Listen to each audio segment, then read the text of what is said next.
এই মাঙ্গলিক দোষ ব্যাপারটা কি? হরস্কোপে বা কুষ্টি যেটা আমরা বলি, আমরা লগ্নের থেকে, রাশির থেকে অথবা শুক্র থেকে শুরু করে 1 নম্বর ঘর, 4 নম্বর, 7 হাউস, 8 হাউস আর 12 হাউস, এই মঙ্গলের যদি কানেকশন থাকে তাহলে আমরা মাঙ্গলিক বলি।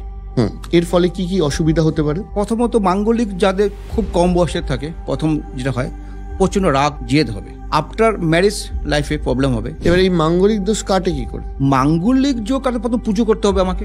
নারায়ণ শিলার সাথে বিয়ে দিচ্ছে, কলা গাছের সঙ্গে বিয়ে দিচ্ছে, কিন্তু মাঙ্গলিক যোগ কখনো কাটবে না। প্রথমে মাঙ্গলিক জানতে হবে আপনি কি ধরনের মাঙ্গলিক আছে। 1 নম্বর ঘরে মাঙ্গল বসে আছে, আর 4 নম্বর ঘরে বসে আছে, বা 7 নম্বর ঘরে বসে আছে, অথবা 8 নম্বর অথবা 12 নম্বর জানতে হবে। আরও দেখবেন হাজবেন্ড খুব ভালো হয়, কিন্তু শ্বশুর শাশুড়ি ননদ ভালো হয় না। কিছু দেখবেন ফ্যামিলির প্রত্যেকটা মেম্বার খুব ভালো হয়, হাজবেন্ড ভালো হয় না। কিছু দেখবেন বিয়ের পর হাজবেন্ডের ডেভেলপমেন্ট কমে যায়। তখন আমরা সাধারণত বলি বউ চৌলক্ষ্মী, আসার পর হাজবেন্ডের ব্যবসা কমে যাচ্ছে বা চাকরি চলে যাচ্ছে। কিছু লোক দেখবেন বিয়ের পর শারীরিক অ্যাক্সিডেন্ট হচ্ছে, সেগুলোর কারণ মাঙ্গলিক দোষ হতে পারে। তো মাঙ্গলিক কোথায় বসে আছে? তাহলে কোনো মানুষ যদি সমস্যা নিয়ে আসে, আপনারা এটা অ্যানালাইজ করে তারপর সেই অনুযায়ী প্রতিকারটা করেন।